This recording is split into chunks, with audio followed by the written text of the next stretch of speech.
Okay, so let's talk about a very uncomfortable topic that actually I think we should have more comfortable conversations about, which is abortion. So we're going to answer the question using the board of logic, and it's going to answer, is abortion wrong or right? I'm going to give you a heads up, it's not.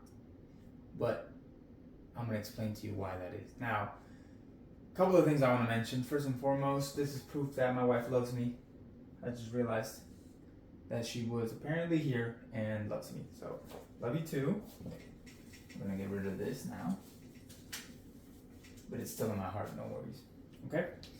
The other thing I want to mention is, well, two things. The first one is, if you are someone that has had an abortion, I don't want this to be, and this is not about me condemning you or anybody condemning you, okay? The point of this is that if you have done it, and at the end of this, ideally you'll realize why it's wrong, that you repent, realize what you've done wrong, and change for the better. The idea is that you recognize what's wrong and you do better, because we've all done wrong. I've done many wrong things, but it's important that I recognize that those things are wrong so that I don't repeat the same mistakes. Now, I don't necessarily blame people that get abortions. I blame the society and the media and the what our culture has appropriated and pushed so that it becomes confusing when we have to decide what's right or wrong. And that is what I'm arguing. That is why I'm doing this. For people to actually see and logically acknowledge what is right from wrong, what is truth from lies. Instead of just believing what our society or other people say without actually giving it any further thought. Just because it's the popular opinion doesn't mean it's the correct one. Does that make sense? The other thing I want to point out before I even begin is that I'm going to show you why it's wrong in this case. And it's going to be logical. And at the end of it, it will come down to just factual, evidence-based information on why abortion is wrong. Now, that doesn't necessarily convince people. I've realized that logic does not equate acknowledgement, I guess. So I can prove to you that 1 + 1 = 2, but at the end of the day, if you don't want to believe that 1 + 1 = 2, then you're not. And that's a heart problem, not a knowledge problem. So before we even begin, I want you to study your heart as you watch this video, or even some of you probably already skipped it, just based off the topic. Okay? So what I want you to do is, I want you to acknowledge your heart and think about where your heart is while you're learning. Because if your heart has already decided that you're never going to agree with what I'm showing you, then you're never going to agree with it. Again, I can show you 1 + 1 = 2, but if you don't want it to be 2, it never will. Okay? So again, just to recap, those first two things. One, I'm not condemning you. I'm just asking you that you recognize and do better next time. Two, you're not going to change your mind no matter how obvious or logical the evidence is if your heart is not in the right place. Because that's a pride issue, not a knowledge issue. So what I'm going to give to you today is knowledge. What you do with your pride in your heart, I can't change that. But I can educate you. And ideally, when I do educate you, you internalize it, you think it over, and you realize what is right and what is wrong. Okay? So now let's get started, and I'm going to break this down in the most logical way possible that I can. That way you do get a definite answer at the end of this video. I'm going to break it down as easy as possible. And I'm going to do that answering these 4 main questions. The first one is, when is it okay to kill an innocent person? Is morality subjective or objective? When does life begin? And when does human life earn value? Because those are 2 different things. So the first one is, when is it okay to kill an innocent person? I'm going to give you a second to think about that.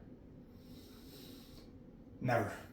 The answer is never. I don't think you can come up with any scenario in which, in our society, it is acceptable to kill an innocent person. You may say something like, well, what if somebody breaks into my house? Well, in that case, let's say that person had intent to murder your family, for example, then they were not an innocent person. So you would be acting in self-defense. However, we are strictly talking about when is it okay to kill an innocent person. And the answer to that is never. If you don't think it's never, then we've got to look into you, okay? So the answer to this one is pretty easy. Never. This is one I want you to keep in mind the entire time. It is never okay to kill an innocent person. Okay? Now, we're going to dive a little bit deeper into this. This one we're going to have to give some thought. So, the next question becomes, is morality subjective or objective? Now, if you're not sure of the difference, subjective is more opinion-based.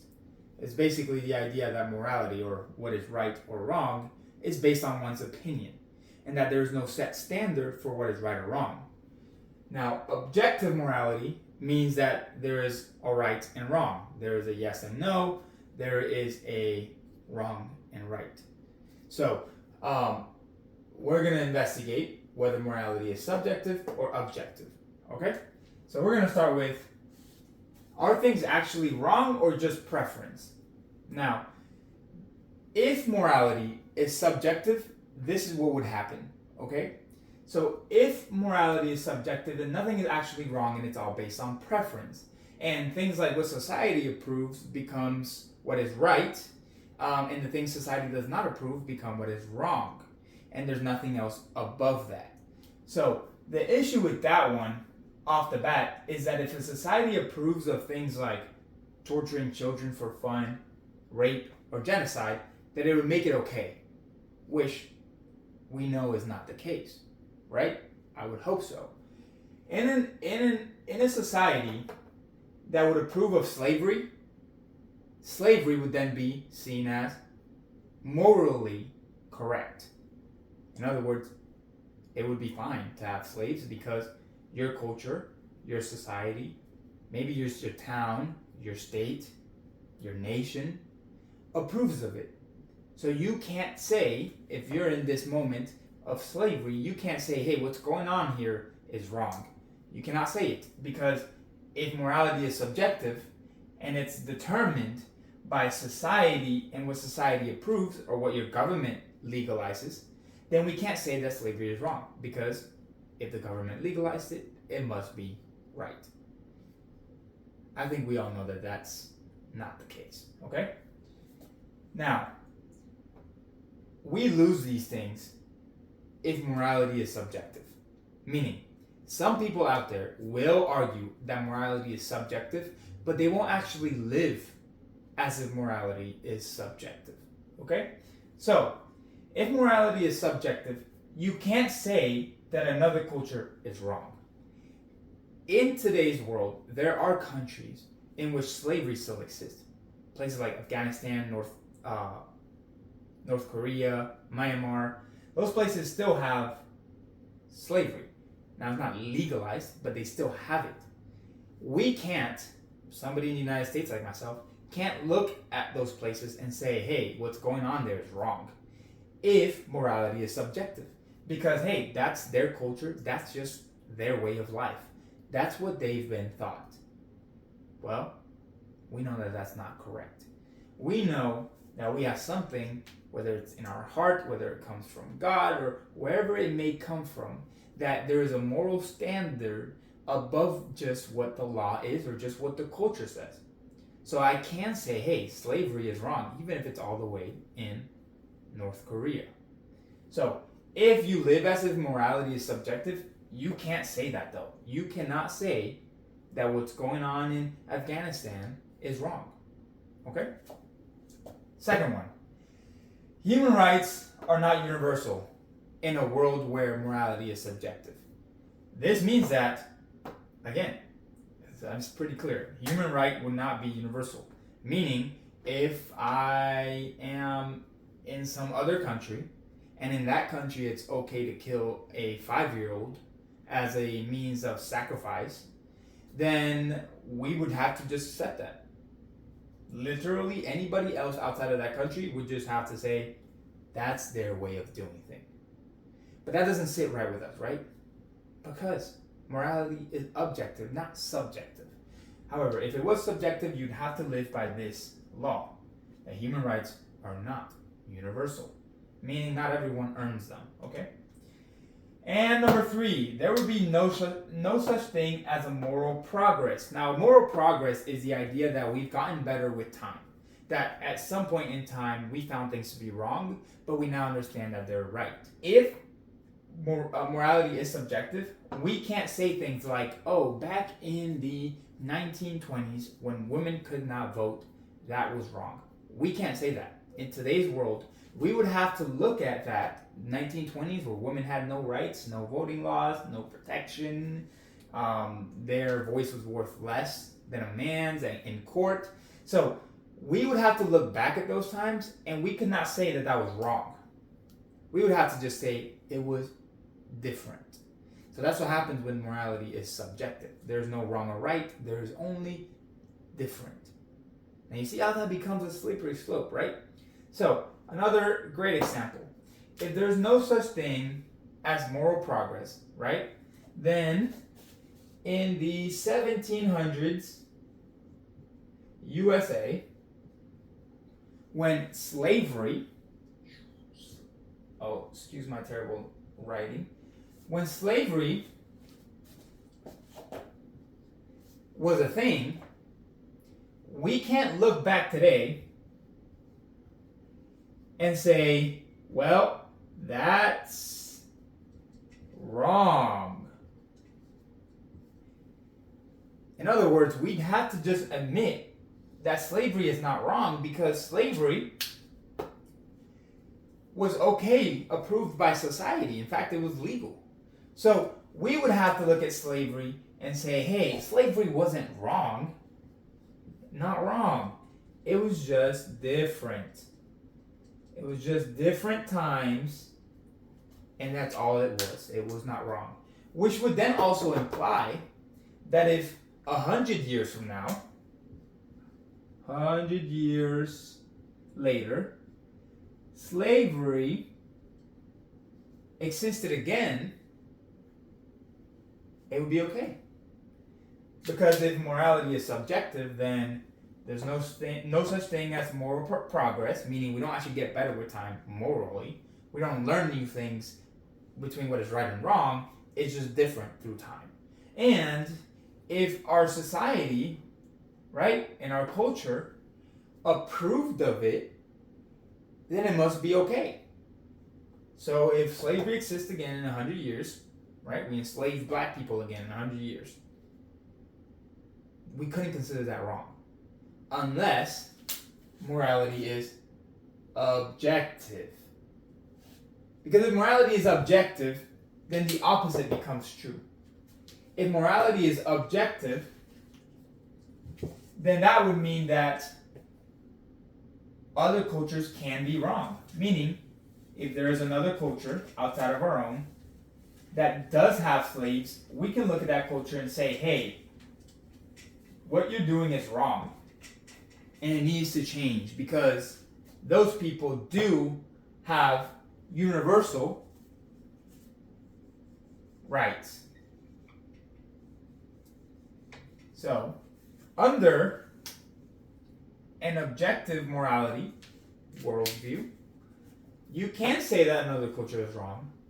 And human rights are universal, and they're not based on your color, they're not based on your stage of life development, they're not based on where you're at geographically, all of that, right? And there is such thing as moral progress. Meaning that we can look back at 1700s USA and say, hey, what we did enslaving black people back then is wrong. So that's the worldview under an objective morality. So we can see, again, subjective just doesn't make sense. Even if you wanted to argue that what is right and wrong is up to people's interpretation, you don't actually live by it. Because, like I just explained, I don't think any of us look at slavery, or I hope not, and say, hey, slavery wasn't wrong. It was just different. And I'll even go deeper into that. Even during the times of slavery, when society approved it, when the law approved it, there were still people that stood out and said, hey, this is wrong. So that means that even in a world where society approves of something, there are still people that recognize that it's wrong. So morality is not bound by what society thinks, but by something greater than that. Because there are people that did have moral objectivity during those times of slavery, an example. So it's the same way that today we have murder, and we can recognize that murder is wrong. If we think of life as being subjective in morality, then we can't say that murders are wrong. In fact, we wouldn't even have prisons, because we would just say, hey, that person is just different. Not wrong, not right. That person that killed my sister because he felt like it, he wasn't wrong in doing that. He was just different in doing that. Does that make sense? So we don't even actually live by the idea that morality is subjective. Some people might claim it, but they don't actually practice it. So, number 2, the answer is morality is objective. And trust me, you don't want to live in a world where morality is subjective. Because again, then anybody could kill you and it would be okay because, well, there's no right or wrong. It's just all opinion based. And if in their opinion you deserve to die, then who's to say no? Make sense? So, number 2, the answer is morality is objective. Now, we know that you can never kill an innocent person. And we know that there is right and wrong, not just opinions out there floating around. But morality is, in fact, objective. Now we're going to talk about, when does life begin? In a study of 5,000 biologists from over 1,000 different institutions, 96% affirmed that life begins at conception, so fertilization, when the sperm and the egg meet. Okay? By that point, it has a unique DNA. It's biologically alive. That is not a question, by the way. That is 100%. It is biologically alive. It already metabolizes energy. It grows. It responds to stimuli or its environment. And it keeps stable homeostasis, which basically means it regulates things like its blood and basically all the functions that it needs to stay alive. And it directs its own development. It directs its own development. Okay? So, pretty simple. This is not a guessing game, okay? This isn't I feel like it's alive, I feel like it's not alive. Biologically, life begins at conception. So, I'm actually going to say fertilization, just to be very clear. I don't know if I know how to spell fertilization.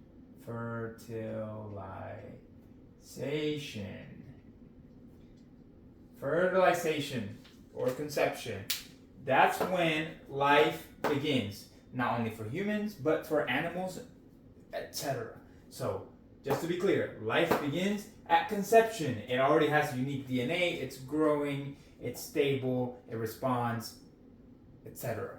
So again, this isn't opinion based. This isn't about what your emotions feel. This is logic. This is the board of logic. Logically and scientifically speaking, biologically, at fertilization, life begins. So life begins at fertilization. Do we have that clear? And again, I don't care if this is something that you like or don't like. This is a fact. So we've already answered 3 questions. When is it okay to kill an innocent person? Never. Is morality subjective or objective? Well, if we want to say that slavery is wrong, then we have to believe that it's objective. Morality is objective, okay? Meaning never changing. It's right or wrong, no matter the circumstances, the person, or the place. And number 3, when does life begin? It begins at fertilization. So now this is actually the most important question, because You cannot deny when life begins. Now you have to deny when humans earn value. So I'm going to answer the question, when does human life earn value? Okay, here we go.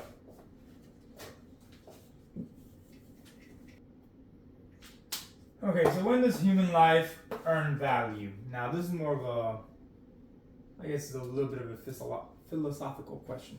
Okay, so let's break it down.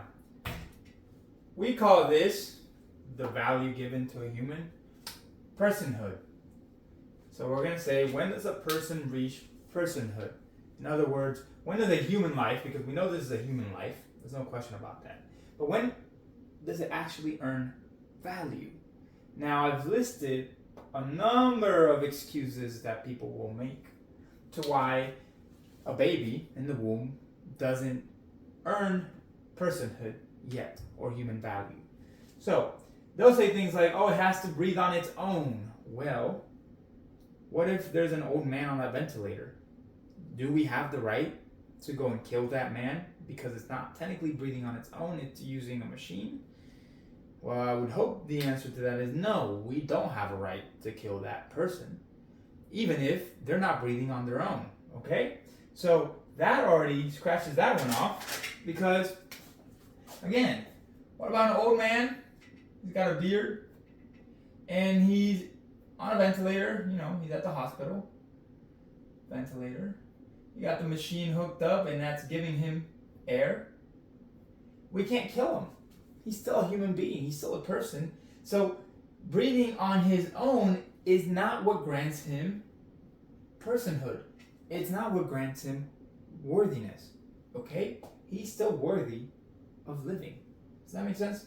So number 2, they say that the baby in the womb has to be conscious for them to actually be humans.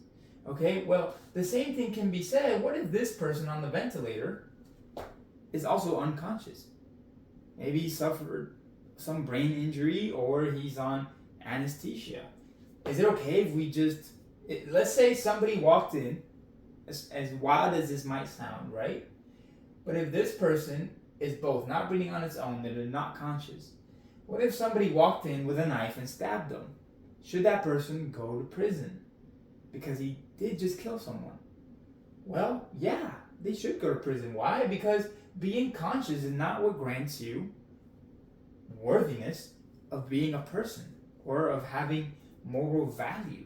Does that make sense? I mean, I think it's pretty clear, right? So, again, no, we cannot just kill someone if they're unconscious, okay? That's not what grants you the right to being a person. Number 3, they say that the baby has to have a heartbeat. Well, okay, what about if they have a pacemaker? What if a person has a pacemaker because their heart can't beat on its own? Did they lose human value? No, right? And also, what about when the heartbeat isn't formed yet? And then maybe a couple days later, the heartbeat is formed. I think it's around day 22, 23 that the heartbeat is fully formed. So what about day 20 after fertilization? Then why does it earn moral human worth a day later when it has a heart? What makes the heart the standard for having human value? Okay? You can answer that on your own, but the question is, it doesn't.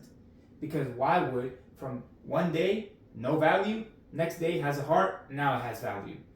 It just doesn't make sense, right? The goalposts will continue to be moved. So that's not it either, okay? It doesn't have to have a heart to have value. So it does not equal value. Number 4, they say that it has to have memories. Well, do you remember when you were 1 year old?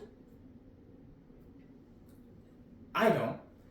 So if you don't remember when you were 1 year old, then it's safe to say that a 1 year old doesn't have memories either. So can we kill the 1 year old? I hope you're saying no to these. No, we cannot kill a 1 year old just because it doesn't form memories. And that is not what determines if you are human and deserve human value or not. So again, your memories don't determine if you should have human values. And we'll go beyond that. If you're saying that it needs to have memories, what about somebody that can't have memories? What about somebody that has Alzheimer's and no longer remembers things? Do they lose human value because of that? Do they lose all of it or only some of it? Because they might remember some things, right? So no, we cannot use that as a standard for what becomes a person and deserves protection or not. Number 5, they'll say that you have to feel pain. Well, there's a condition out there to where a human being grown like me can actually have a condition to where they don't feel pain. So can we kill somebody because they don't feel pain? No. And then this will also go back to, are they conscious? If I'm on anesthesia and I don't feel pain, does that mean you can kill me? No, of course not. So feeling pain does not grant you the right to personhood, okay? Number 6, they say that the baby has to be viable outside the womb. Okay? So you're saying that in order for someone to have human value, they need to be able to survive outside of the womb and be viable. Okay, well, is the worth of somebody then determined by the equipment that a hospital can afford? Let me explain this. A baby at 22 weeks, here, let's draw a hospital. Pretend it's a hospital. This is hospital A. This is hospital B. It's a bit smaller if you can tell. So, baby in hospital A can be born premature as early as, let's say, 22 weeks. So, little tiny baby, okay? He was born prematurely, ahead of time. So, this baby, because this hospital is bigger, maybe in a better country, a more wealthy country, this hospital has more wealth, so it can afford some machinery. It's a little machine right there. This machine can help the baby survive, so the baby can live. Woo! But we have hospital B. It's a smaller hospital, maybe has less resources, less wealth. And we have a baby that's also 22 weeks premature. Bam. Born ahead of time. 22 weeks, little tiny baby. But this hospital does not have this machine or this equipment or medical staff, etc. because it can't afford it. So this hospital, boom, doesn't have those things. Now, this baby is not viable outside the womb. But it's not viable outside the womb because it doesn't have the right equipment that this hospital has. So this baby would die. Does this mean that this baby is worthy more than this baby? I want you to think about that question real long. Because the answer should be no. The answer should be this baby would also deserve to have this equipment and live. So, again, viable outside the womb does not dictate if a person has human rights or human value or personhood. Because this same baby, we would want to save it just like this baby. And we can't determine that this baby is not worthy just because it didn't have the right medical equipment at the hospital it was born in. Okay? Number 7, it has to be independent. We're going to slide this one down here. Well, I don't know about you, but when I was 3 months old, born 3 months, before, outside the womb. So when I was 3 months old, I could not live independently. I could not feed myself. I could not talk, walk. You get the point. Nobody would say that a 3-month-old is dependent. If you were walking in the street and a mother or father had their 3-month baby and they put it down on the ground and they walked away, you would feel upset. Why? Because that baby's not dependent. That baby could not survive on its own. That baby would die right there if nobody else came and saved it. So, being independent has nothing to do with your personhood or your value. And we can go even further. If you want another example of this one, right? that a baby has to be independent. What about a person that is born and they have certain medical conditions to where they can't speak, talk, move, walk? Some people need machines connected so that they can process their food, digest, breathe. So let's say we have a 15-year-old that has that medical condition like that, and they can't live on their own without their parents or medical health or equipment. That person is now not independent. Does that person lose value? Can we kill that person? The answer to that should be no. So no, being independent is not what grants you personhood. It's not what grants you the moral right to being a human being or value.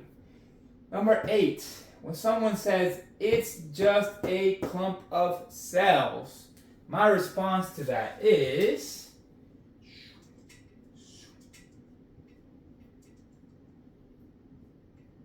pretty simple.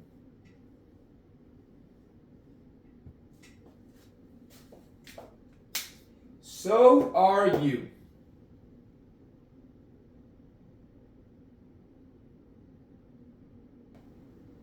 The thing with this, all of these excuses, because that's what they are, is that they're all subjective.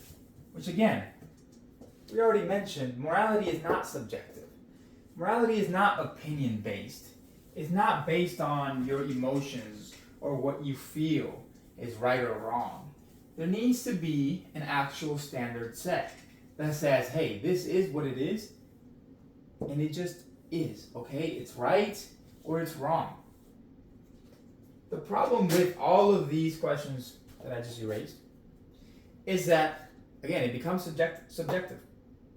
And the goalpost keeps moving. When I showed you that a person doesn't earn value when it can breathe on its own, you probably came up with another idea. And you might have thought, no, it's not when they can breathe on their own, it's, well, when they have memories, when they can make their own memories. And then I showed you how that wouldn't work. And then you probably moved down and you said, well, it's whenever they're conscious. And then I showed you how that wouldn't work. And then you probably said, well, it has to be something better that we can set as a standard. Oh, when it has a heartbeat. And I showed you how that wouldn't work. And you keep going down the line. And that list could have gone as far as hundreds of different excuses we could make to why somebody doesn't deserve to live. Okay? But what's important is that you notice that you're moving the goalpost. We move the goalpost and we decide, you know what? Okay, this isn't it. Let's move it further back. Okay, this is when life begins. Oh wait, no, okay, this is when life begins. So again, we're just coming up with new excuses. And if you ask people that are pro-choice or pro-abortion, if you gather a group of 10 people and they're all pro-abortion, and you ask each and every one of them, when does a human earn its value? One's going to tell you when they have memories, one's going to tell you when it's outside of the womb, one's going to tell you when it's viable outside the womb, one's going to tell you a certain week, one's going to tell you when it has a heart. Every single one has a different opinion. Every single one is going to tell you a different thing. Why? Because it's subjective. There's no objectivity behind it. There's no facts behind it. There's no right or wrong. It's all just everybody's opinion.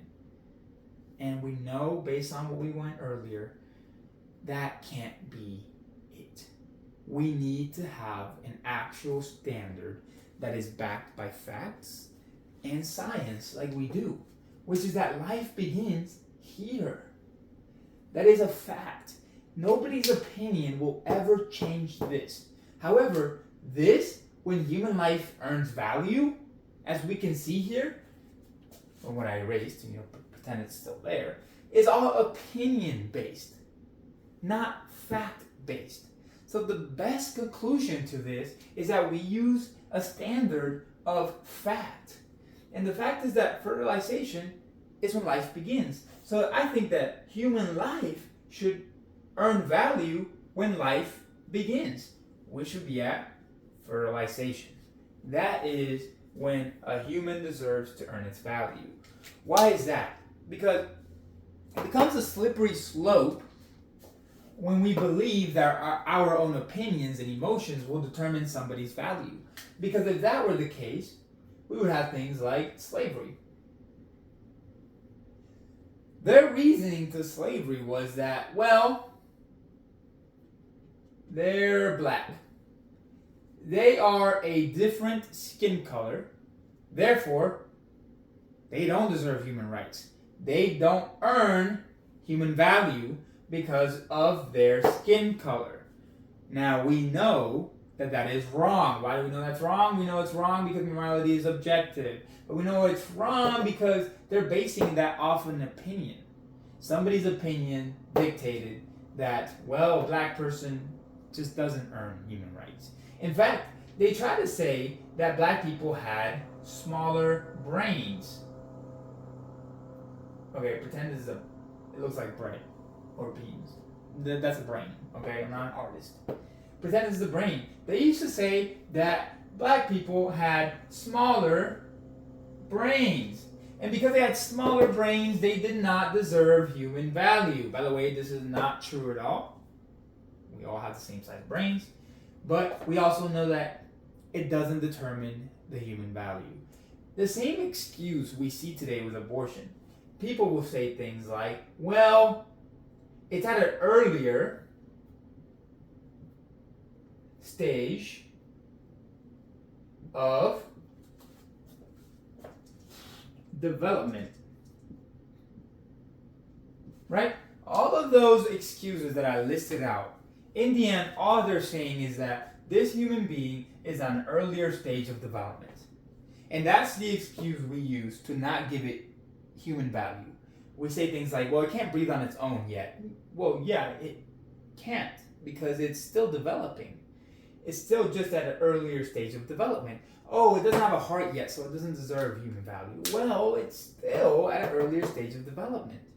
Just like a 1-year-old is, just like a 3-year-old is, just like a 10-year-old is, just like a 12-year-old is, just like a 15-year-old is, just like a technically 20, 21, 22, 23, 24-year-old person is. They are still developing. In fact, I guess technically we develop through our entire life. So, human worth cannot be determined what stage of development somebody is. And again, with the conditions that we have out there, things like Down syndrome, autism, some people will never even reach what we would consider full development, right? So we can't determine somebody's worth based on their stage of development, just like we wouldn't be able to determine somebody's worth based on their skin color or based on whether their brain developed smaller or not, which again is not true. But if that was the case, that would still not be a good argument because everybody deserves to be and earn human value when they are alive. That is the best case scenario, the best standard we can come up with because nobody could ever negate when somebody is alive or not. So just to recap, when is it okay to kill an innocent person? Never.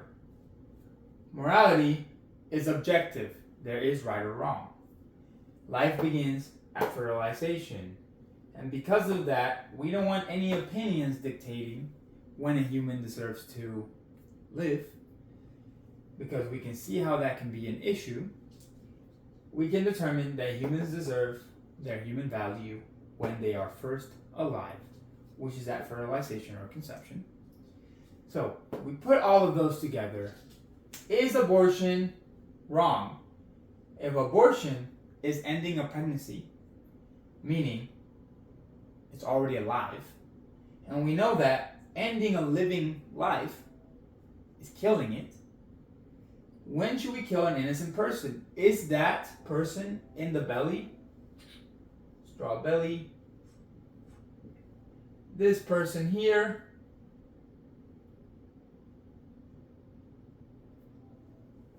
that's my best attempt, okay?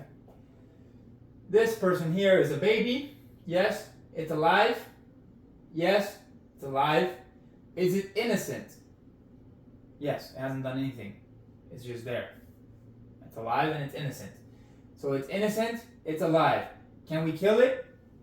When can we kill an innocent person? Never. We know this because morality is objective. Meaning that right is right and wrong is wrong. And killing somebody innocent is wrong always, everywhere, and no matter what. Okay?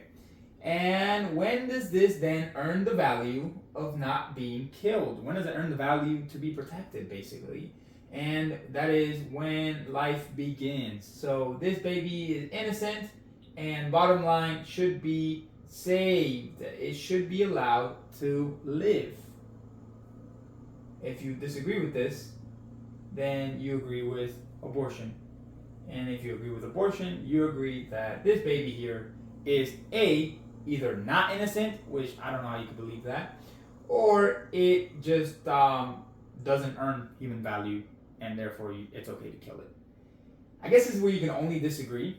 The only place where you can disagree with this argument is that it doesn't earn human value, but then you can't come up with when it should earn human value because, again, the goalpost keeps moving. So I guess you could argue that humans just don't have value. I mean, I guess that's your best argument, that humans don't have value. But then that would also mean that you're okay with babies being killed because you're also okay with just any human being killed, which, if you think that, I'm worried for you, and you're probably a psychopath. Yeah. Abortion is wrong. It's just that simple. It doesn't matter what you think or what excuses you make or what you might feel. It's just, well, you're killing an innocent person. It's murder. I don't know how else to get that point across anymore. If you watch this whole thing, you should know by now. So, yeah, God bless. And I'll probably dive deeper into some of the excuses that people use in another video because this one is already very long. All right, peace and love y'all. Again, I will say one more time, if you have aborted before, I hope that you just see this video and that you learn and that you don't make the same mistake again and that you just acknowledge what you've done, repent. We've all made mistakes, and I think it's just it will do you a lot to acknowledge it and accept it. I think everybody knows that abortion is wrong. I think it's a matter of accepting it. The only way I could see somebody believing that abortion is okay is that they might not know that life begins at fertilization. Which honestly, I used to be pro-choice, but honestly, I did not know that biologically life began at fertilization, and that scientifically we know that. It's a fact. So after you realize this, I don't think you can have any excuses besides just your own ego and pride not wanting to see the truth. But that's a whole nother conversation to have.